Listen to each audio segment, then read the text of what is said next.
السلام علیکم ورحمۃ اللہ وبرکاتہ۔ بسم اللہ الرحمن الرحیم، نحمدہ ونصلی علی رسولہ الکریم، اما بعد۔ محترم سامعین اکرام، آج میں آپ حضرات کے سامنے ایسے گناہوں کا بیان کر رہا ہوں جن گناہوں کے کرنے سے انسان کفر تک پہنچ جاتا ہے، اور اللہ تبارک و تعالی ایسے گناہوں کی وجہ سے انسان کو دوزخ کے عذاب دے سکتے ہیں۔ اور وہ گناہ یہ ہے کہ آج کے اس دور کے اندر ہمارے معاشرے میں دیکھا یہ جاتا ہے کہ انسان نے، ہم لوگوں نے گناہ کو گناہ نہیں سمجھا ہے۔ گناہ کے کرنے میں کسی طرح کا کوئی عیب ہمیں نہیں لگتا ہے، کسی طرح کی کوئی برائی ہمارے دل کے اندر محسوس نہیں ہوتی ہے۔ ہم ہر وقت گناہوں کے اندر ڈوبے ہوئے ہیں، گناہ کرتے رہتے ہیں۔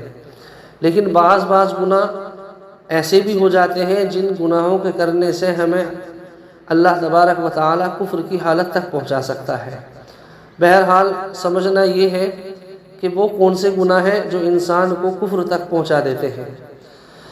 ایسے تمام گناہ جن کو قرآن کریم نے گناہ کہا ہو اور ان کاموں کو برا کہا ہو، ان گناہوں کے کرنے سے انسان کفر کی حالت تک پہنچ جاتا ہے، بشرطے کہ جب وہ اس گناہ کو کرے تو اس گناہ کے کرنے کو حلال سمجھے، یہ نہ سمجھے کہ یہ میرے لیے حرام ہے۔ یعنی جب کوئی انسان گناہ کرے، ایسے گناہ جو قرآن کریم سے ثابت ہوں کہ جن کا کرنا حرام ہو، اس حرام کام کو اگر انسان حلال سمجھ کر کرتا ہے تو یقیناً اس کا ایمان خطرے میں ہے اور وہ کفر کی حالت میں ہو جاتا ہے۔ اب جیسا کہ دیکھا جاتا ہے آج کے اس دور کے اندر کہ بہت سارے مسلمان شراب کے اندر لگے ہوئے ہیں، بہت سارے مسلمان ہیں جو سود کا کام کر رہے ہیں۔ یہ وہ تمام گناہ ہیں جن کو قرآن کریم نے حرام قرار دیا ہے۔ اگر انسان ان گناہوں کو گناہ سمجھے بغیر اور یہ جانتے ہوئے کہ یہ گناہ ہے پھر بھی اس حرام کام کو حلال سمجھ کر کرتا ہے تو اللہ تبارک و تعالی اس کے دل سے ایمان کو ختم کر دیتا ہے، سلب کر لیتا ہے، اور ایسا انسان کفر کی حالت میں ہو جاتا ہے، کفر تک پہنچ جاتا ہے۔ ایک تو یہ ہے۔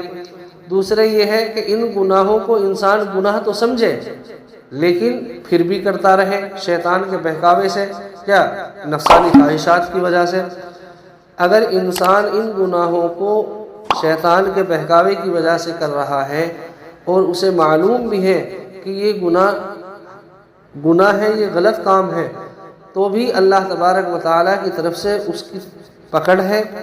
اگرچہ وہ اس وقت کفر کی حالت میں نہیں جائے گا لیکن گناہوں کا ارتکاب اس کو اللہ تبارک و تعالیٰ کی پکڑ میں لا سکتا ہے۔ ایسے ہی بہت سارے انسان ہیں جو گناہ کو ہنسی مذاق میں کر لیتے ہیں، یہ بھی صحیح نہیں ہے۔ اور بعض مرتبہ گناہ کو ثقیل بالکل خفیف سمجھا جاتا ہے، گناہ کو بہت زیادہ ہلکا سمجھا جاتا ہے، اس کی کوئی اہمیت نہیں رہتی ہے انسان کے دل کے اندر۔ اگر انسان گناہوں کو خفیف سمجھتا ہے، ہلکا سمجھتا ہے تو یہ بھی اس کے لیے غلط بات ہے، غلط چیز ہے۔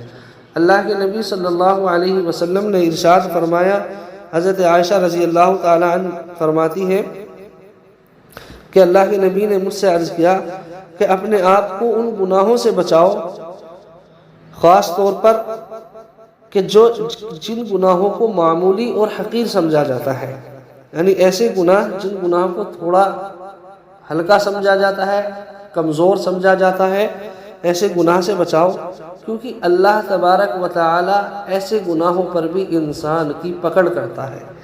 اللہ تعالیٰ سے دعا ہے کہ اللہ تعالیٰ ہمیں گناہوں سے اجتناب کرنے کی توفیق عطا فرمائے، گناہوں سے بچنے کی توفیق ہمیں عطا فرمائے، اور ان گناہوں سے خاص طور سے بچنے کی توفیق عطا فرمائے جو گناہ ہمیں حالت کفر میں لا سکتے ہیں۔